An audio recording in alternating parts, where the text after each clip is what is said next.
Mesdames et messieurs, bonsoir. Bienvenue dans ce journal dont voici les grandes articulations.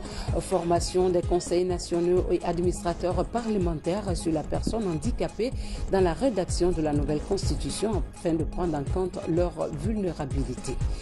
Campagne de reboisement à Zérékoré au regard de l'ampleur de la déforestation. Les conservateurs de la nature de cette localité s'activent pour restaurer le couvert forestier déjà dégradé. La journée mondiale de la lutte contre l'hépatite est célébrée chaque 28 juillet, une célébration qui vise à évaluer le niveau de riposte de la pathologie virale, tant sur le plan préventif que la prise en charge des malades. Le Conseil ordinaire des ministres s'est tenu ce jeudi à Conakry sous la houlette du président de la transition, colonel Mamadi Doumbouya. Plusieurs sujets d'intérêt public étaient à l'ordre du jour. Suivez le compte-rendu du porte-parole du gouvernement.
La session ordinaire du Conseil des ministres s'est tenue ce jeudi 28 juillet 2022 de 10h à 12h sous la haute autorité de son Excellence, Monsieur le Président du CNRD, Président de la Transition, chef de l'État, chef suprême des armées, le colonel Mamadi Doumbouya. Les points suivants étaient inscrits à l'ordre du jour. Message de son Excellence, Monsieur le Président de la Transition, compte rendu sommaire de la session ordinaire du Conseil interministériel du mardi 26 juillet 2022, décision du Conseil des ministres, divers. Message de son Excellence, Monsieur le Président de la Transition. Le message de son Excellence, Monsieur le Président du CNRD, Président de la Transition, chef de l'État, a porté essentiellement sur deux points. La signature des statuts de la compagnie du Transguinéen et le prix de référence de la bauxite. Au titre du premier point, le président de la transition s'est félicité de l'implication active des membres du gouvernement et des autres intervenants internes et externes sur la signature entre le gouvernement guinéen, Winning Consortium Simandou et Rio Tinto Smithers, hier, mercredi 27 juillet 2022, qui constitue ainsi la compagnie du Transguinéen CTG pour co-développer les infrastructures ferroviaires et portuaires du projet du minerai de fer du Simandou. Le chef de l'État a rappelé que suite à la constitution de cette co-entreprise, les parties vont dès l'instant travailler sur les prochaines étapes, notamment le pacte d'actionnaires, la finalisation des estimations de coûts et de financement, l'obtention de toutes les approbations, les permis et accords nécessaires pour faire avancer le co-développement des infrastructures. Pour le président de la transition, Winning Consortium Simandou et Rio Tinto sont désormais déterminés à co-développer les infrastructures ferroviaires et portuaires, conformément aux normes environnementales, sociales et de bonne gouvernance. Le chef de l'État a indiqué que cette étape ouvre la voie aux échanges dans le cadre d'un partenariat fructueux, gagnant-gagnant, nécessaire pour la construction d'un corridor stratégique de plus de 600 km d'infrastructures ferroviaires. s'étendant du sud au sud-ouest de la République de Guinée, ainsi que la mise en place des infrastructures portuaires dans la préfecture de Forêt-Karia en Guinée-Maritime. À cet effet, le président de la transition a instruit le Premier ministre et l'ensemble des membres du gouvernement de tout mettre en œuvre pour la réussite du dit projet d'intérêt national. Concernant le deuxième point relatif à la fixation du prix de référence de la bauxite, le chef de l'État s'est également félicité de la signature d'un arrêté conjoint mercredi 27 juillet 2022 entre les ministres des Mines, de l'Environnement et de l'administration du territoire. Compte rendu du Conseil interministériel. Le chef du gouvernement, par intérim, s'est réjoui de constater qu'en une semaine, un certain nombre de dossiers auxquels le président de la transition attachait du prix a été suivi avec succès. Le Premier ministre par intérim a remercié tous les collègues qui, dans la cohésion et dans une franche collaboration, ont autour de lui retroussé les manches pour apporter des réponses appropriées aux questions d'assainissement et d'infrastructures au niveau tant des voiries urbaines à Conakry qu'à l'intérieur, y compris sur les tronçons critiques des routes nationales. Le chef du gouvernement, par intérim, a indiqué que les encouragements du président de la transition, le jeudi dernier, doivent être source de motivation à agir davantage et de façon coordonnée, efficiente, avec beaucoup de synergie pour donner de la visibilité à l'action gouvernementale. Par la suite, le Premier ministre par intérim a poursuivi son message autour de 4 points. Le bilan sectoriel des ministres, l'action agricole du gouvernement, l'amélioration du paysage architectural de la capitale, la culture du travail d'équipe au sein du gouvernement.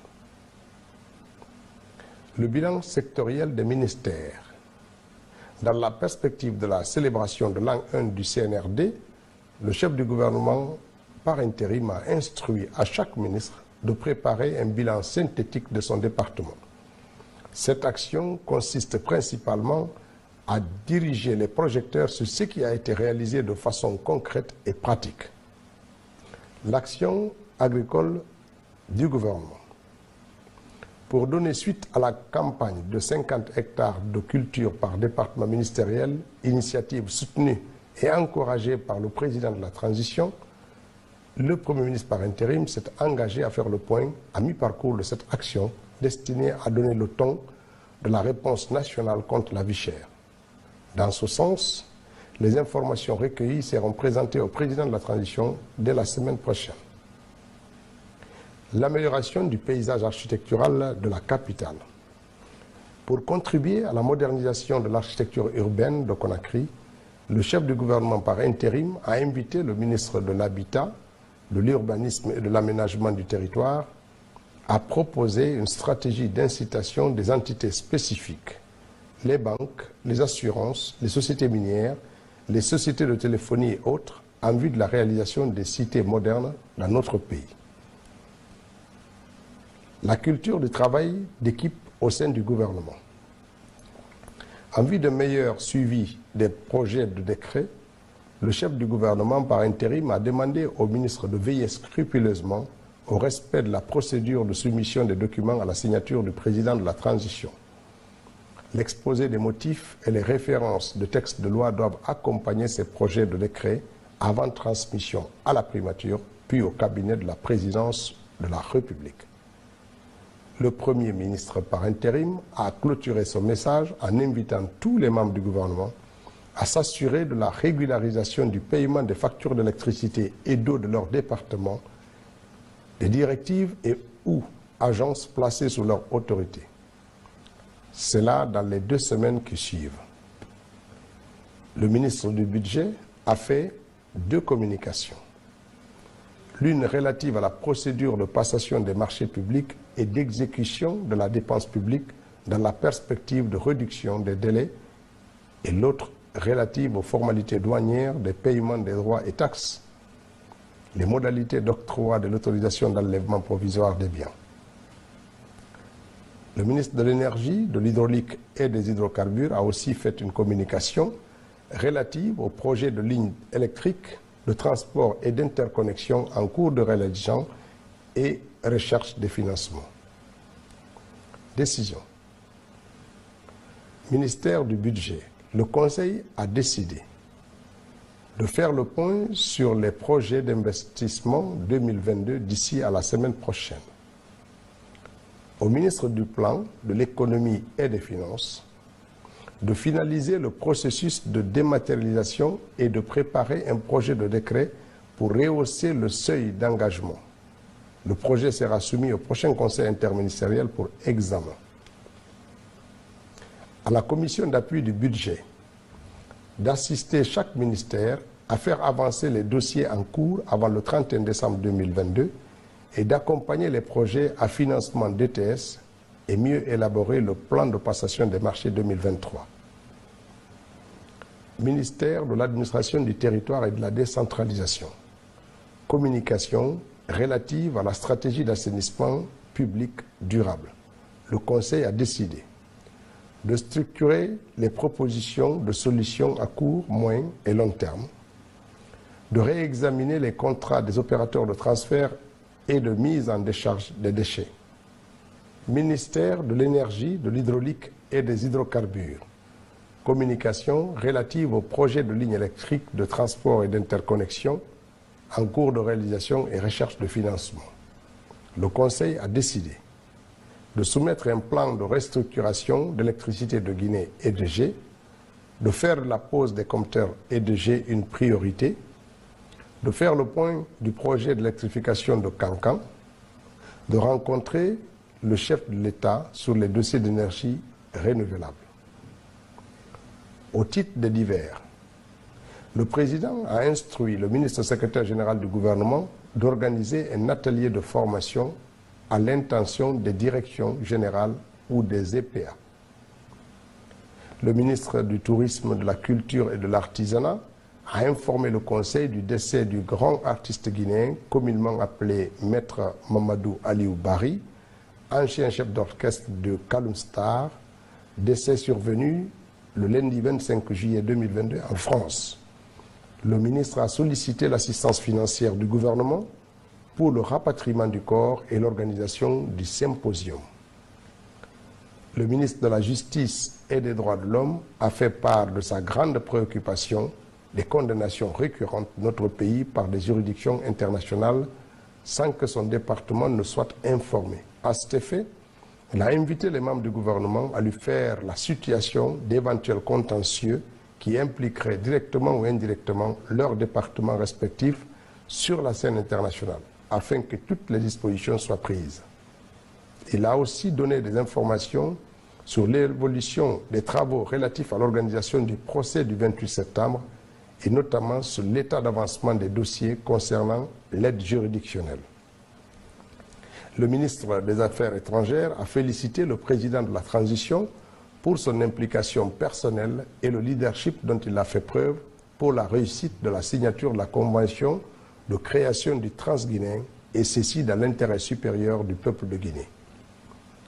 La ministre de l'Enseignement supérieur, de la Recherche scientifique et de l'Innovation a rappelé l'ouverture à Conakry des travaux de la 44e session du Conseil africain et malgache ce jeudi 28 juillet 2022. La ministre de l'Environnement a rendu compte de sa participation aux échanges d'expériences de la plateforme africaine sur les aires protégées du 18 au 21 juillet 2022 à Kigali. Conakry, le 28 juillet 2022, le Conseil des ministres.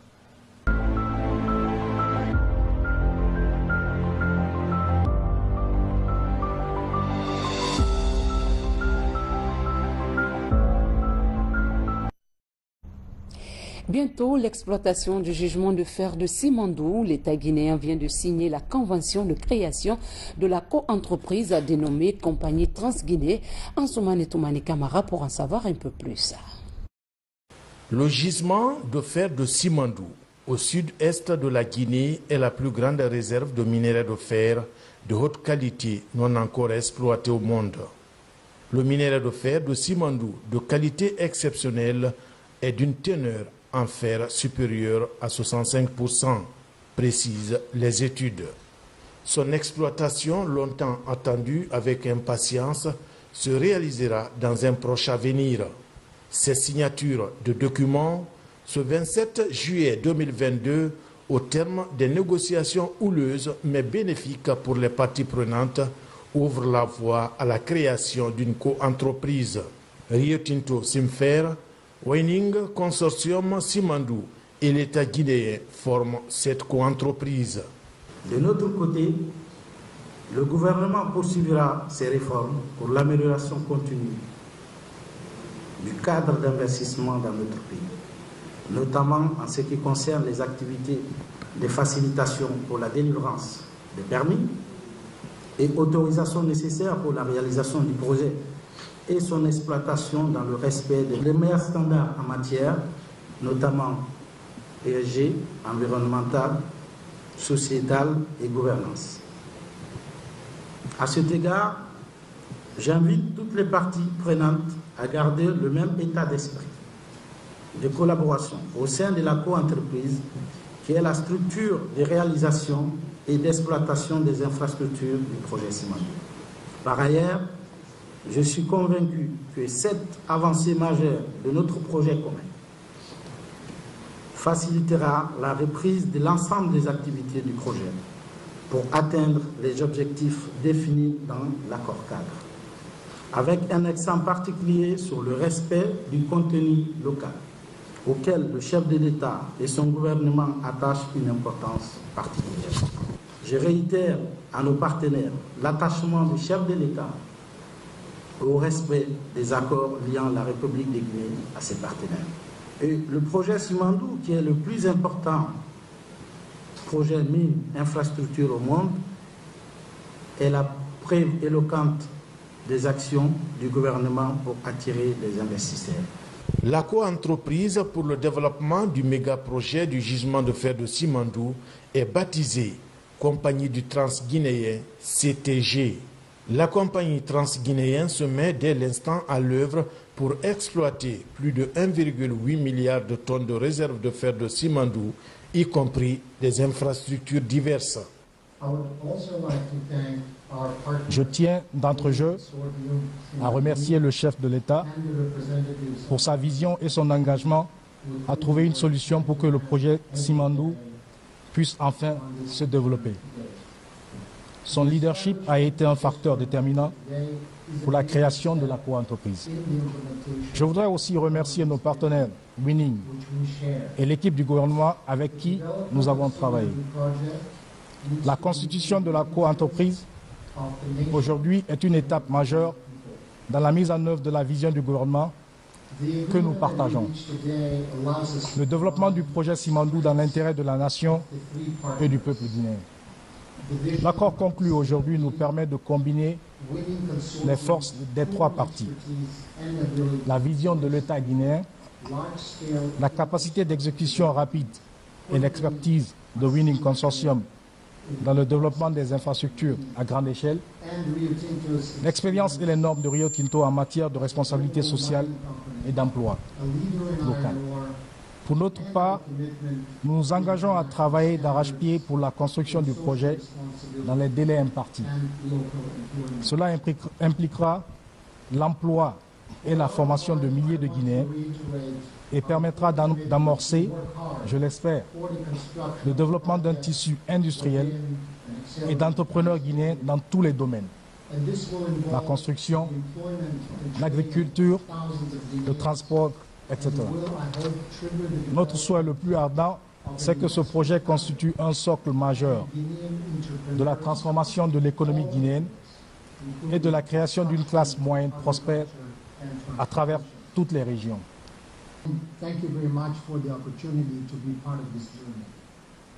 Ce qui est sûr, c'est que ce sont les efforts continus du président de la République qui nous ont amenés à cette étape, qu'on pensait difficile à atteindre. Donc aujourd'hui, ce que je peux vous dire pour Winning Consortium Simandou, c'est que nous sommes engagés et déterminés. Engagés aujourd'hui dans la création de cette co-entreprise et également la construction et le développement du projet, et déterminés déterminés à mener à bien ce projet que l'on sait extrêmement important pour notre pays, le développement de notre pays, extrêmement important pour la création de richesses et pour la prospérité de l'ensemble des acteurs économiques de notre pays. Dans l'exploitation de cet important gisement de fer de Simandou, l'unique préoccupation du chef de l'État est de faire de la chaîne de montagne une source de richesse durable pour le peuple de Guinée et ses futures générations. Le colonel Mamadi Doumbouya garantit ainsi l'intérêt de la patrie en offrant les meilleures conditions d'investissement aux étrangers. Je tiens à remercier chacun d'entre vous, les partenaires, les membres du comité stratégique, les cabinets d'avocats et tous les intervenants sur le projet Simandou. La mise en place du statut de la co-entreprise signée aujourd'hui est une parfaite illustration de cette coopération. Je rassure également l'ensemble des partenaires, d'une part, de mon implication personnelle pour la réussite de ces projets et d'autre part, de l'engagement de l'État à agir pour que cela se fasse dans un esprit gagnant-gagnant. Le comité stratégique de suivi du projet Simandou, mis en place par décret, a mené en toute responsabilité ces négociations. Des négociations à valeur de l'Assemblée générale constitutive de la coentreprise. Et cette Assemblée générale constitutive a également permis la mise en place des organes de gestion de la compagnie transguinéenne, notamment la direction générale, le conseil d'administration et autres. Et puis ce décret émanant de la présidence de la République, décret D 2022-0368 PRG CNRD SGG portant nomination du président du conseil d'administration de la compagnie guinéenne du Transguinéen, le président de la transition, vu la charte de la transition décrète. Article 1er, M. Bounassila, juriste fiscaliste, est nommé président du conseil d'administration de la compagnie du Transguinéen. Article 2, le présent décret prend effet à compter de la date de sa signature et sera enregistré et publié au journal officiel de la République. Conakry, le 27 juillet 2022, signé colonel Mamadi Doumbouya. Formation des conseils nationaux et administrateurs parlementaires sur la question des handicapés dans la rédaction de la nouvelle constitution. L'objectif est de préparer les membres de cet organe législatif à prendre en compte les conditions des personnes à mobilité réduite. Mohamed Kamara. Dans les perspectives de la rédaction d'une nouvelle constitution, le Conseil national de la transition veut faire de l'inclusion sociale une priorité. Pour y arriver, le CNT, avec l'appui du National Democratic Institute Indiaï, lance cette rencontre portant sur la rélecture des textes. La loi du 15 mai 2018 sur la protection et la promotion des personnes handicapées comporte certaines lacunes. Donc, c'est une opportunité à l'occasion de refondation de l'État et l'élaboration de nouveaux textes législatifs de corriger les erreurs du passé. Je suis honorée d'être ici parce que je me sens vraiment comme c'est un moment historique pour le Guinée, pour la démocratie et pour toute la région. Ça me donne beaucoup d'espoir pour la démocratie en Guinée. Cette démarche de renforcement des capacités des conseillers nationaux et cadres de l'administration parlementaire est un élément essentiel dans le programme de refondation et d'inclusion sociale pour une démocratie participative. Si le peuple, dans sa majeure partie, ne s'en approprie pas, cette constitution ne pourra pas résister au temps. Parce que le temps, c'est d'abord les hommes, les jeunes, les femmes et toutes les composantes de la vie nationale. Alors, c'est notre démarche logique. Notre impartialité, faire de telle sorte que toutes les composantes de la vie nationale participent et cette constitution approuvée selon des règles de base, des règles fondamentales pour qu'elle soit légitime. Ces conseillers du CNT, administrateurs parlementaires et cadres du département de la promotion féminine, de l'enfance et des personnes vulnérables vont être outillés sur les principes généraux portant sur les conditions de vie des personnes handicapées. Et puis ce communiqué du Conseil national de la transition portant convocation à une plénière. Monsieur le Président du Conseil national de la transition convie l'ensemble des honorables conseillers à une plénière ce vendredi 29 juillet 2022 à 11 h à l'hémicycle du Palais du Peuple. L'ordre du jour de cette plénière portera sur 1. L'examen et adoption de 2 résolutions, une relative à la reconnaissance du caucus des femmes du Conseil national de la transition, une relative à la promotion du textile guinéen par le Conseil national de la transition. 2. L'intervention de M. Bruno Fuchs, vice-président et secrétaire général par intérim de l'Assemblée parlementaire de la francophonie sur le thème « La diplomatie parlementaire ». 3. Les divers sont conviés à prendre part à la présente plénière les présidents des institutions républicaines, le ministre des Affaires étrangères et des Guinéens de l'étranger, la ministre de la promotion féminine, de l'enfance et des personnes vulnérables, le ministre de la Culture, du Tourisme et de l'Artisanat, les coalitions des partis politiques, le représentant de la Fédération nationale des artisans de Guinée, les représentantes des coalitions des femmes de Guinée, les représentants des organisations de jeunesse de Guinée. Compte tenu de l'importance de l'ordre du jour, la présence de tous les honorables conseillers est exigée. Signé Dr Dansa Koroma. Pour la préservation de la réserve des petits pélagiques poissons de grande consommation en Guinée, une étude a été conjointement menée par le Centre de recherche halieutique de Boussoura et le programme de gestion et résilience des pêcheries en Afrique de l'Ouest. Ces résultats sont présentés lors d'une rencontre sous-régionale sur la préservation de la pêche. Amadou Touré. Les petits pélagiques sont l'ensemble des poissons vivant en surface de la mer. Ils sont les plus nombreux des poissons et contribuent grandement à l'amélioration de la sécurité alimentaire des populations. C'est pourquoi leur protection constitue à ce jour une priorité pour la survie de la pêche. Pour y contribuer, un projet portant sur la résilience des pêcheries des petits pélagiques en Afrique de l'Ouest présente les résultats d'une recherche menée en partenariat avec le Centre national de recherche halieutique de Boussoura.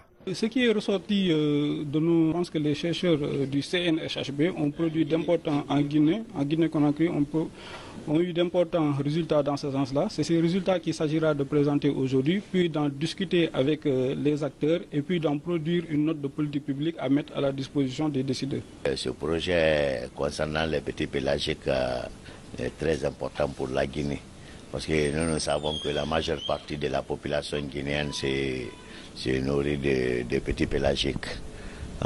Donc il faudrait valoriser et créer des valeurs ajoutées pour ces espèces de poissons. L'aboutissement de ce travail va contribuer durablement à l'amélioration de la sécurité alimentaire, une priorité dans la politique du gouvernement guinéen. Cet atelier de Conakry vient à point nommé dans la résolution de la problématique de gestion des petits pélagiques côtiers. Nous apprécions les résultats du projet Gestion et résilience des pêcheries des petits pélagiques en Afrique de l'Ouest, GREPAO, qui ont contribué à la réalisation de l'objectif global du programme PESCAO visant à améliorer la contribution des ressources halieutiques au développement durable, à la sécurité alimentaire et à la réduction de la pauvreté en Afrique de l'Ouest. Cette initiative s'inscrit également dans le cadre du partage des résultats de recherche et d'élaboration de notes de politique publique, un financement de l'Union européenne à travers le programme régional pour l'amélioration de la gouvernance régionale de la pêche en Afrique de l'Ouest. Communiqué de la Cour de répression des infractions économiques et financières, le procureur spécial près la CRIEF porte à la connaissance du peuple de Guinée qu'il a été saisi d'un rapport de dénonciation relatif à un détournement scandaleux de plus de 200 milliards GNF contre le nommé Jean-Marc Teliano, à l'époque ministre de l'Agriculture.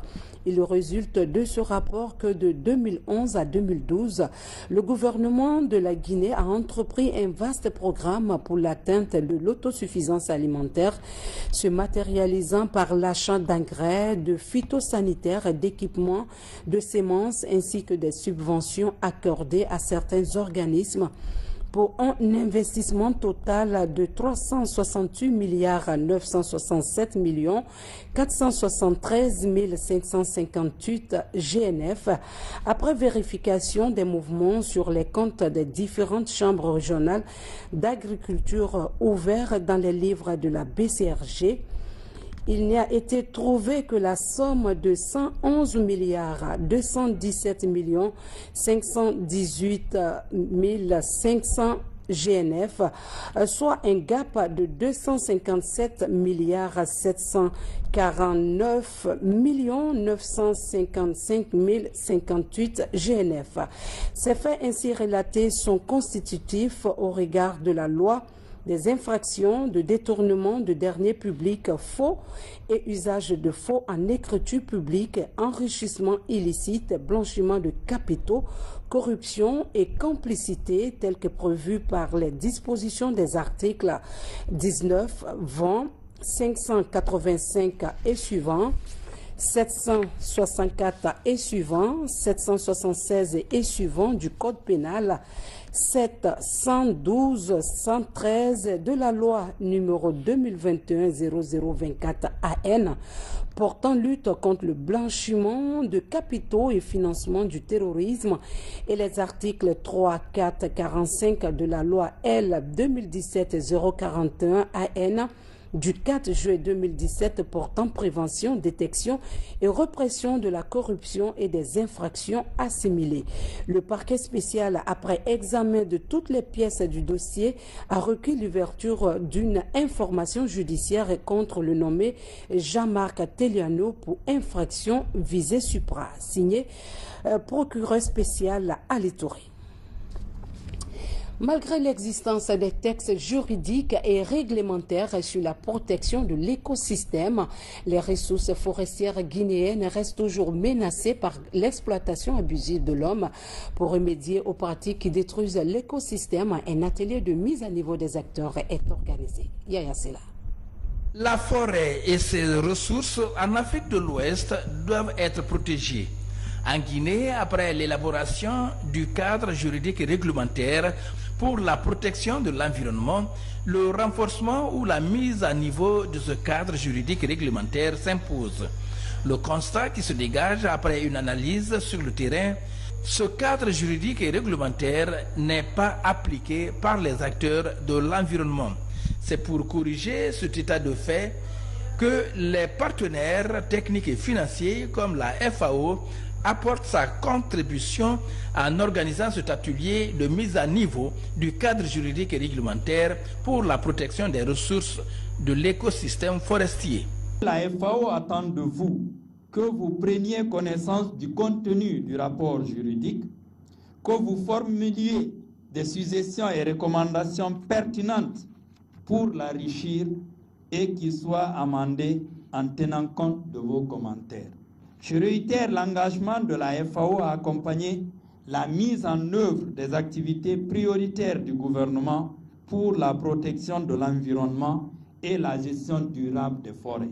Les ressources forestières sont à usage multiple.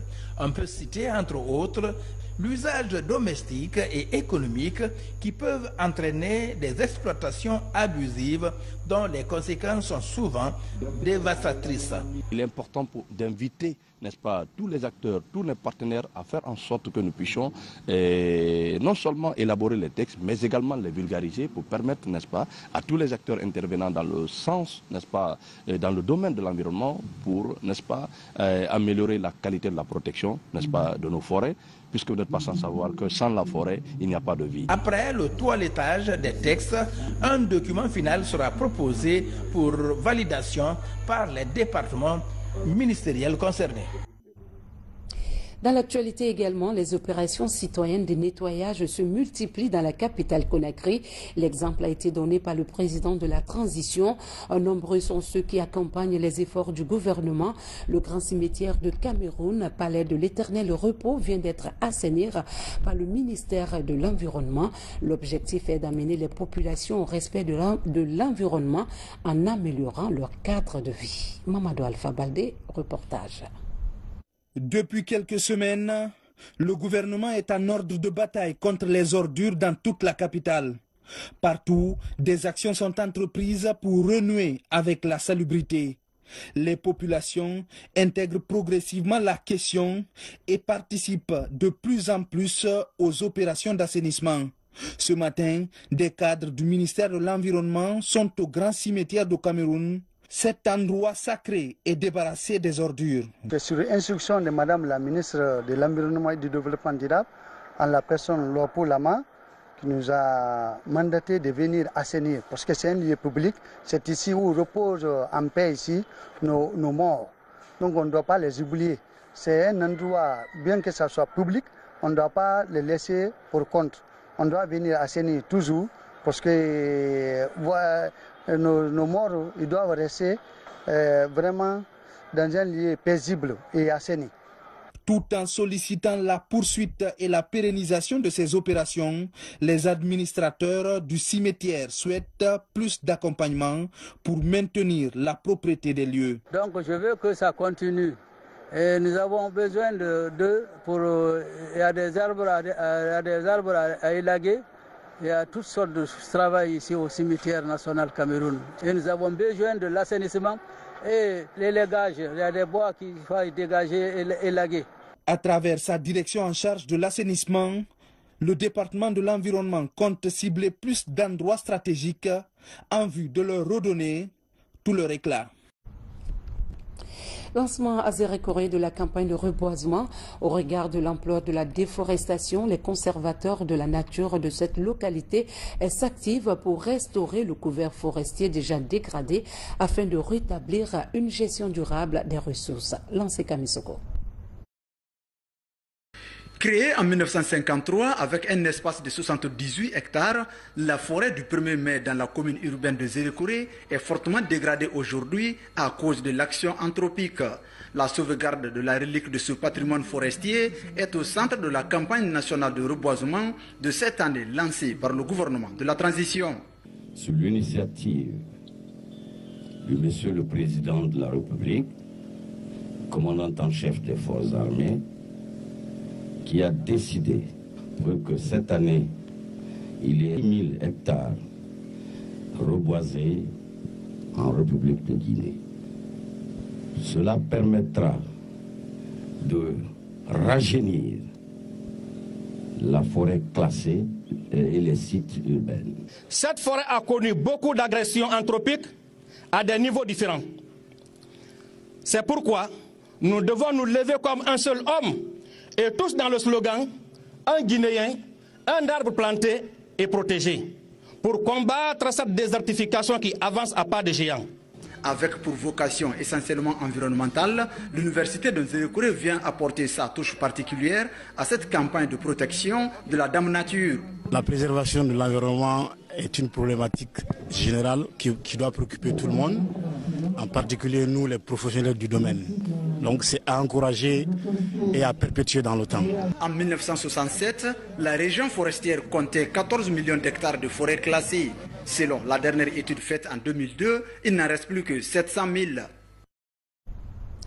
La préfecture de Koya est restée calme et sereine ce jeudi pour offrir un meilleur cadre de vie aux populations. Les jeunes ont mis cette journée à profit pour poursuivre le programme d'assainissement établi par les autorités locales. Manguedan Thomasuma. La paix n'a pas de prix, c'est du moins l'esprit qui règne dans la préfecture de Koya, une cité autrefois exposée à la manipulation et à la destruction des biens publics. Ce jeudi, malgré l'appel à manifester, les citoyens de toutes les catégories socio-professionnelles ont poursuivi leurs activités quotidiennes. Depuis 72 heures, la jeunesse a promis et elle a réalisé sa promesse. En disant quoi? Nous ne sommes pas pour la pagaille, nous sommes pour la paix. Koya veut la paix, Koya veut le développement, Koya veut le progrès. De l'Ansanaya barrage à Tabili, en passant par Wankifon et Kouria, c'est la vie habituelle. Ici, à la gare routière centrale, ces jeunes ont d'ailleurs opté pour l'assainissement de leur environnement. On est venu ici parce que nous sommes des jeunes de Koya, nous sommes des chauffeurs. Au lieu de faire une grève ou bien faire quelque chose, on préfère faire le travail qui nous concerne dans notre ville, comme Koya, comme la saleté est trop bouchée ici. On est sensibilisé maintenant de venir avec nous les jeunes pour faire notre mieux à Koya. Autorités préfectorales et communales ainsi que les responsables des forces de défense et de sécurité ont sillonné toutes les sous-préfectures.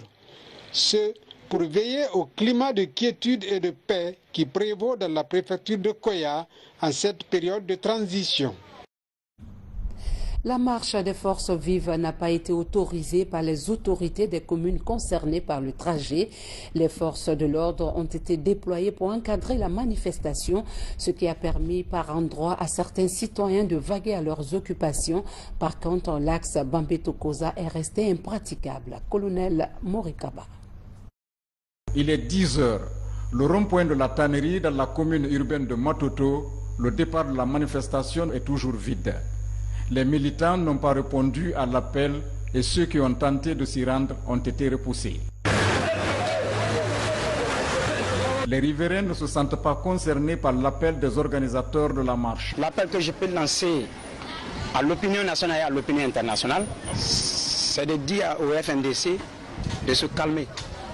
Je parle aux Guinéens et aux Guinéennes. Nous devons maintenant avoir la conscience tranquille. Trop, c'est trop. Les gens là ne veulent pas le progrès de ce pays. Nous ne devons pas les suivre. Quand on les suit, c'est pas bon pour nous, parce que ici c'est chez nous. C'est un message de paix. Il faut que chacun joue un rôle inlassablement dans un esprit de tolérance et de l'acceptation à la diversité culturelle, politique et ethnique. C'est autour d'une table qu'on peut résoudre, qu'on peut trouver des solutions.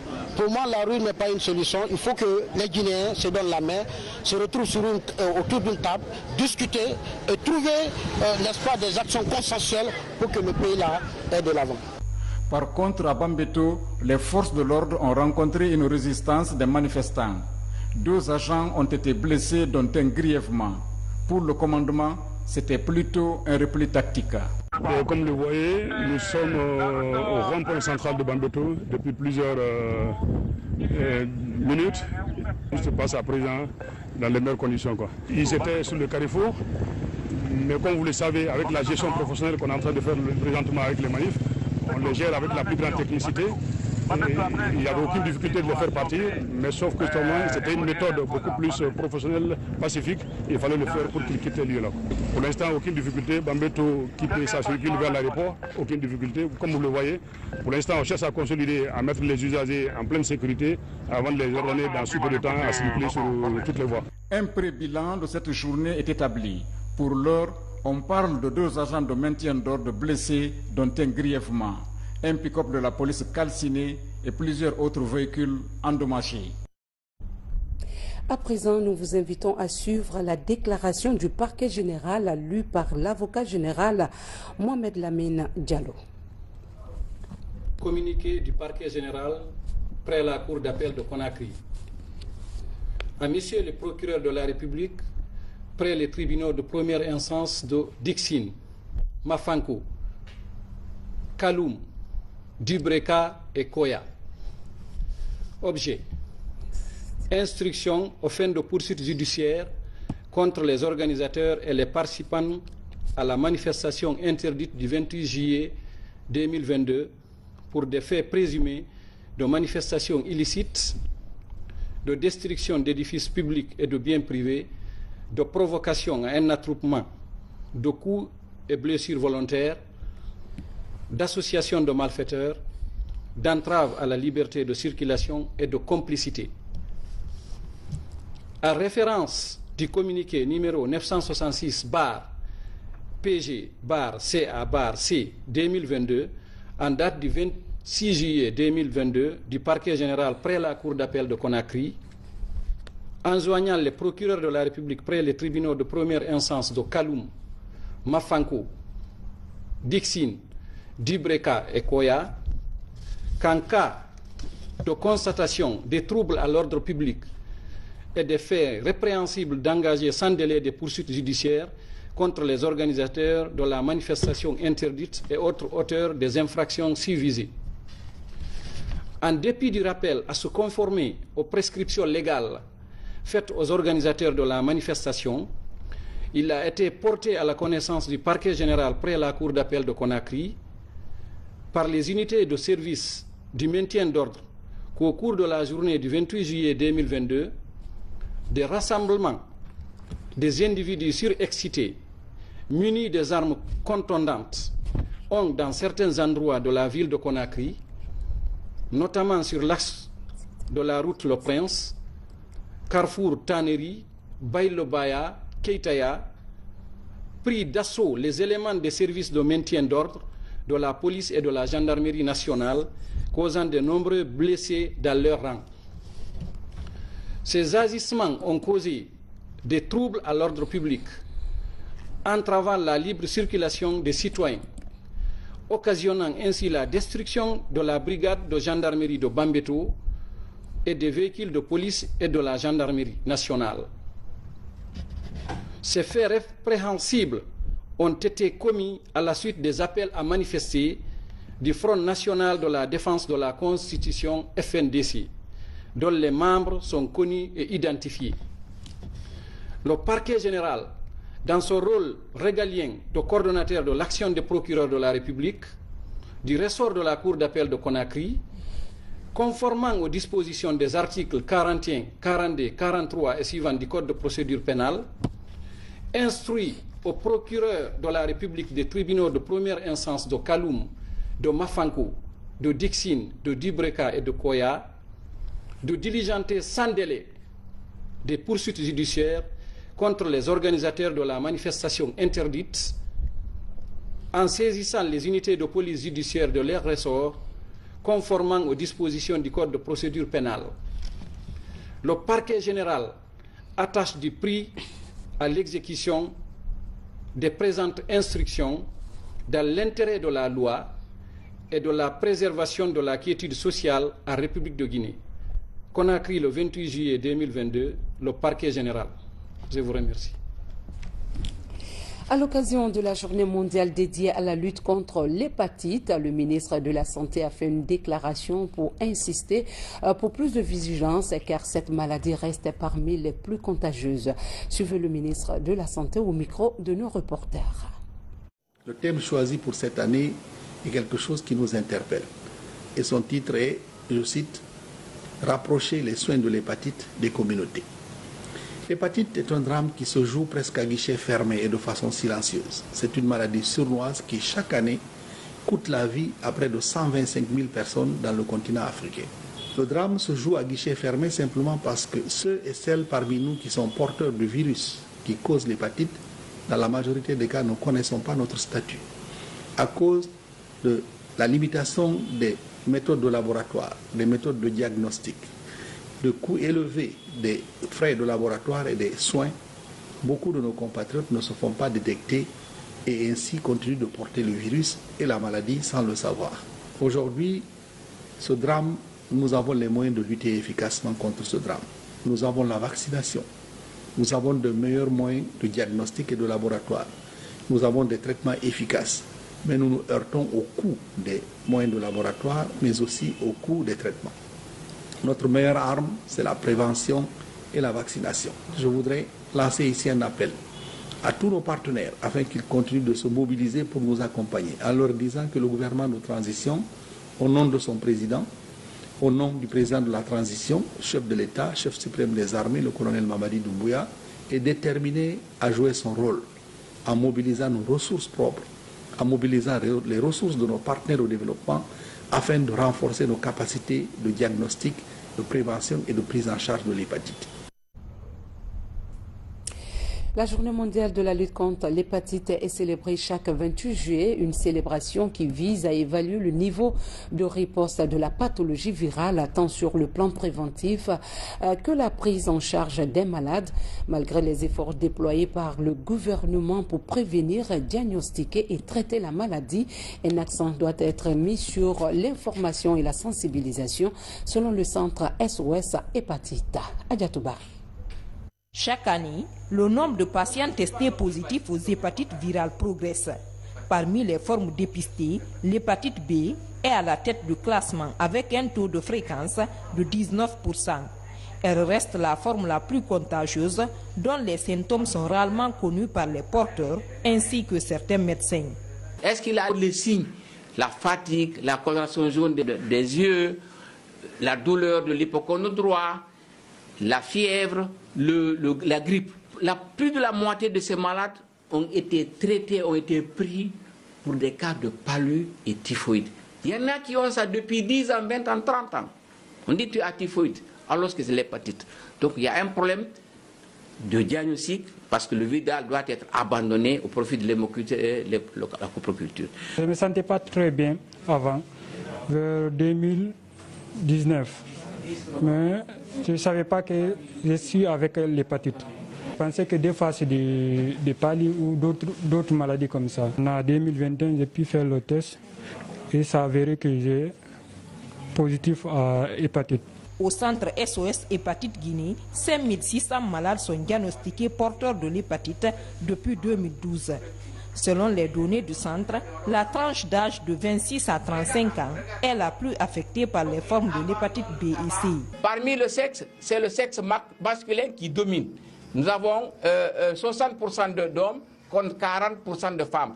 Probablement, les hommes ont beaucoup plus de partenaires sexuels parce que vous savez que les modes de contamination, c'est les liquides biologiques, le sperme, le sang, la sueur, la salive. Et le virus de l'hépatite B est la première cause de cancer du foie en Afrique. Dans la prise en charge, l'examen de la charge virale qui permet de connaître la fréquence du virus dans le corps du patient est une exigence. Pour cet examen et tous les autres, seulement 35% des malades supportent les charges financières du traitement médical. La prise en charge de l'hépatite B coûte très cher. Du diagnostic au bilan, ici, seuls 35% de nos malades ont pu faire le bilan et prendre le médicament, acheter le médicament. Et je vous rappelle que le traitement de l'hépatite B est un traitement plombant à vie selon l'OMS. Pour freiner le taux de contamination des hépatites en Guinée, le dépistage de masse de la pathologie virale de la population en général et de la femme enceinte en particulier doit être au centre de la riposte. La vaccination contre la maladie est l'autre mesure préventive recommandée par ce hépatogastro-entérologue. C'est ici qu'on s'arrête au compte de cette édition. Merci de votre fidélité à la télévision nationale et passez une belle soirée en compagnie de nos programmes. À très vite.